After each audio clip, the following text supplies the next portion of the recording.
Assalamualaikum warahmatullahi wabarakatuh. Selamat bertemu kembali anak-anak yang berbahagia dengan channel Education and Sport. Sahabat matematika, matematika itu mengasihkan. Oke, anak-anak yang berbahagia, sebelum Bapak lanjutkan, Bapak ingatkan kepada yang belum like dan subscribe, silahkan klik like dan subscribe-nya, kemudian tekan loncengnya agar kalian tidak ketinggalan informasi mengenai materi pembelajaran untuk kelas 4 ini. Oke anak-anak, kita lihat untuk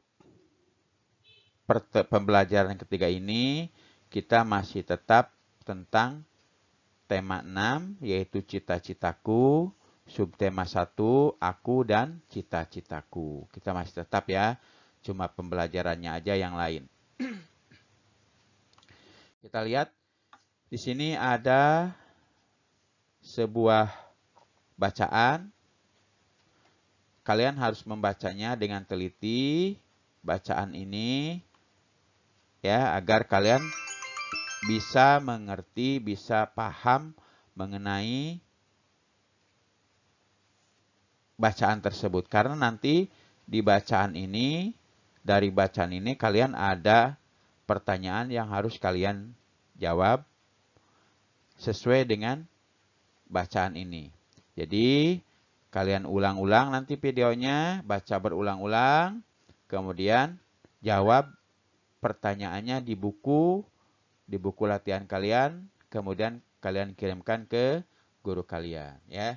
Ini kalian baca terus.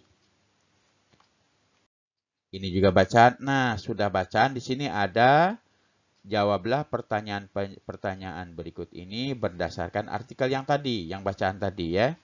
Oke, kalian tulis di situ di buku ya. Berarti ini masuk tugas pertama ya. Ini tugas 1 yang harus kalian kerjakan di buku latihan. Tugas 1 ya. Kalian kerjakan di buku tulis kalian. Yang harus kalian kerjakan cuma 4 soal ya.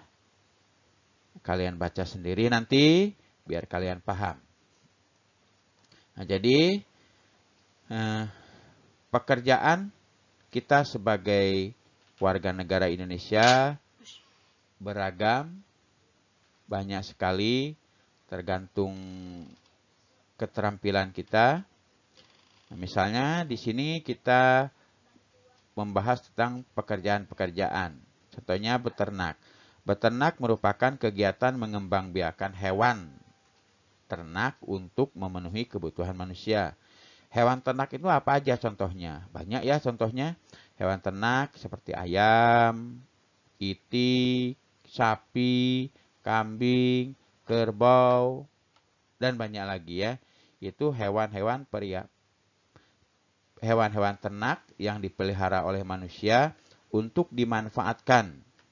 Apa aja yang dimanfaatkannya? Kalau ayam, ada 2 berarti yang dimanfaatkan oleh ayam. Dari ayam ya. Contohnya apa?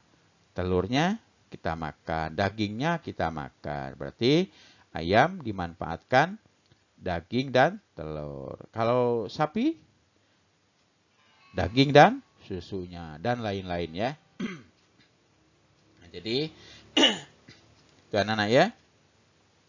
Hewan ternak adalah hewan yang dipelihara oleh manusia untuk memenuhi kebutuhan manusia, yaitu yang dimaksud dengan hewan ternak.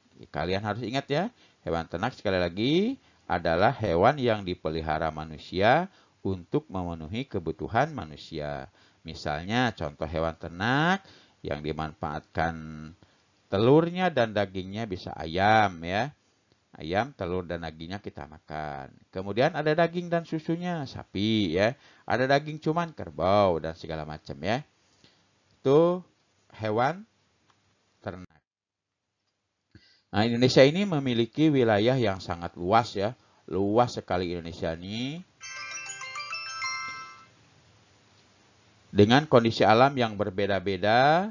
Nah, perbedaan lingkungan alam ini menyebabkan perbedaan potensi sumber daya alam dan kegiatan penduduk. Nah, sumber daya alam ini kalian harus tahu apa itu sumber daya alam, ya. Sumber daya alam ini ada berapa jenis, ya. Jadi sebenarnya sumber daya alam ini ada berbagai jenis.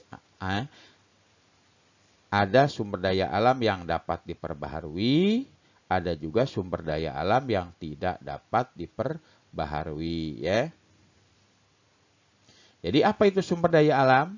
Sumber daya alam adalah segala sesuatu yang berasal dari alam dan memiliki nilai guna untuk memenuhi kebutuhan hidup manusia. Itu sumber daya, pengertian dari sumber daya alam. Nah, sekali lagi ya, biar kalian ingat apa itu sumber daya alam.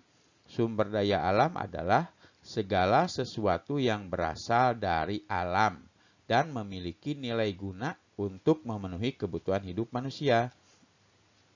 Sumber daya alam ini sudah disebutkan sama Bapak tadi terbagi menjadi dua, yaitu sumber daya alam yang dapat diperbaharui dan sumber daya alam yang tidak dapat diperbaharui. Sumber daya alam yang dapat diperbaharui contohnya seperti tumbuhan, hewan, ya.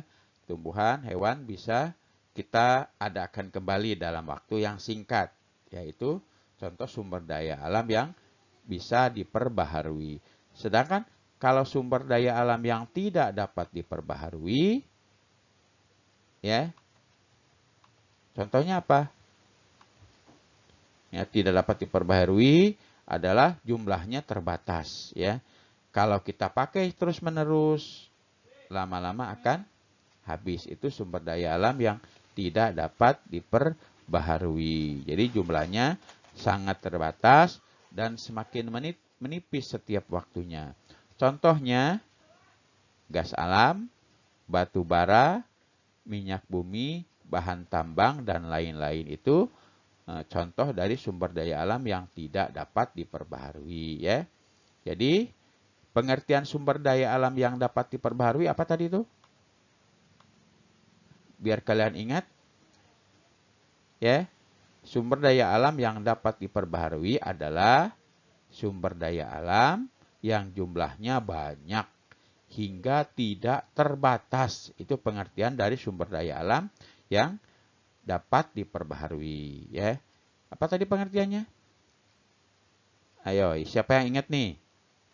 Oke lah, Bapak sebutkan lagi ya. Sumber daya alam yang dapat diperbaharui adalah sumber daya alam yang jumlahnya sangat banyak hingga tidak terbatas. Nah, contohnya air, udara, tanah, tumbuhan, sinar matahari, hewan, dan lain-lain, ya. Banyak lagi. Banyak lagi, ya. Itu contoh dari sumber daya alam yang dapat diperbaharui. Sedangkan sumber daya alam yang tidak dapat diperbaharui adalah sumber daya alam yang jumlahnya sangat terbatas dan semakin menipis setiap waktunya. Itu pengertian dari sumber daya alam yang tidak dapat diperbaharui. Contohnya gas alam, batu bara, minyak bumi, bahan tambang, dan lain-lain, ya. Nah, jadi sumber daya alam ini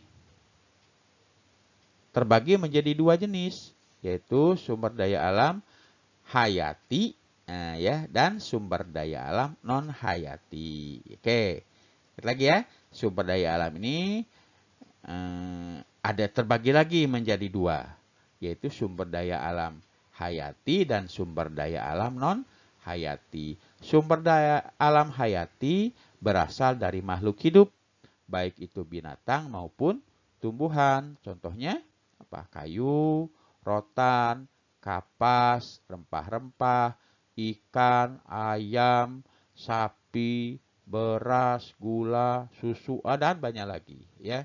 Itu sumber daya alam hayati, ya. Sekali lagi, sumber daya alam hayati ini sumber daya alam yang berasal dari mana?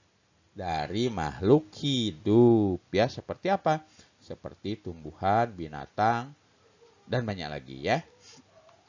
Sementara sumber daya alam non hayati adalah sumber daya alam yang tidak biar tidak berasal dari makhluk hidup seperti udara, air, gas alam, sumber cahaya matahari, batu-batuan, bahan hasil tambang dan lain-lain. Itu sumber daya alam non hayati ya. Manfaat dari sumber daya alam ini banyak sekali ya. Seperti apa coba? Siapa yang bisa menyebutkan? Ya, banyak sekali lah ya. Contohnya tadi sumber daya alam hayati seperti non hayati ya, seperti udara. Seperti udara ini untuk apa udara? Untuk kita bernapas ya. Bagi tumbuhan untuk bernapas, selain untuk bernapas juga untuk membuat makanan. Itu udara. Air banyak sekali. Air untuk mandi, mencuci, minum, segala macam. Banyak sekali ya. Sinar matahari apalagi. Banyak manfaatnya bagi kita ya. Adapun beberapa manfaat sumber daya alam antara lain sebagai penghasil energi. Ada sumber daya alam sebagai penghasil energi. Misalnya apa? Kamu harus tahu dulu apa yang dimaksud energi. Meskipun ini belum ininya ya, yang penting kamu mengetahui energi yang dimaksud adalah hal yang dapat digunakan sebagai contohnya pembangkit listrik, bahan bakar minyak, bahan bakar mobil, motor ya, pesawat, kapal dan lain-lain. Contoh sumber daya alam yang digunakan untuk menghasilkan energi adalah batu bara ya. Batu bara, minyak bumi dan gas alam ya. Itu sebagai penghasil energi. Ada lagi contoh sumber daya alam sebagai bahan makanan. Berarti yang kita makan. Seperti apa contohnya? Hewan, tumbuhan, dan air ya. Kalian pasti tahu lah yang kita makan yaitu sumber daya alam untuk bahan makanan. Oke anak-anak. Itu penjelasan sekilas dari Bapak tentang sumber daya alam. Nah, kalian harus tahu ya. Jangan sampai tidak tahu. Nanti kalau lupa kalian putar kembali videonya. Kalau perlu kalian catat apa yang Bapak sebutkan tadi. Apa itu sumber daya alam? Sumber daya alam dibagi menjadi dua. Sumber daya alam yang bisa diperbaharui dan tidak bisa diperbaharui. Sumber daya alam yang bisa diperbaharui itu ada beberapa macam lagi ya. Ada hayati dan non hayati. Kayak seperti itu anak-anak ya. Kalian catat kalau takut kalian lupa. Oke. Kita teruskan. Nih di sini ada sebuah puisi mengenai keragaman sumber daya alam ya. Kita lihat ada sebuah puisi, ini puisi ya. Kamu kemarin sudah belajar mengenai puisi.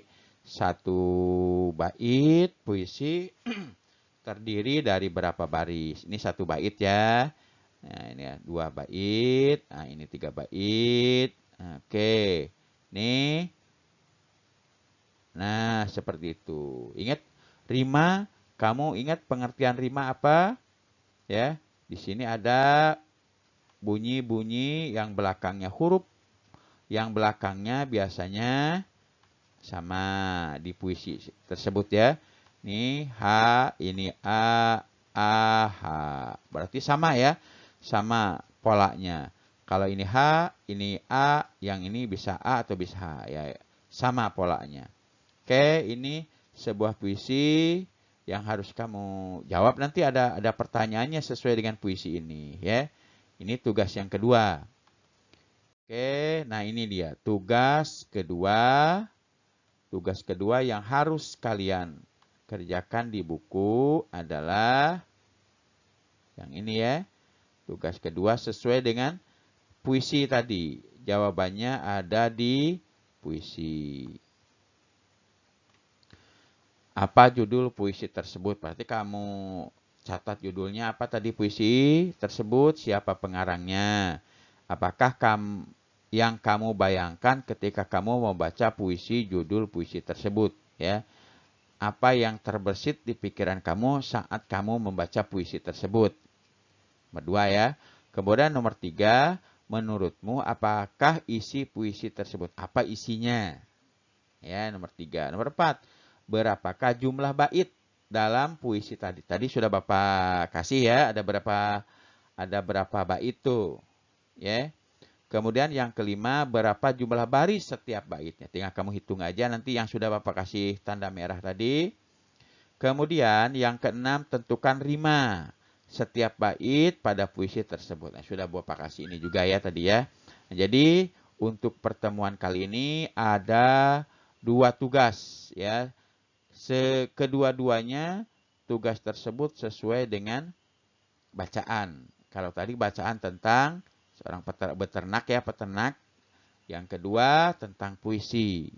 Jadi kamu isi, tulis soalnya di buku, kemudian foto, kirimkan jawabannya ke guru kalian.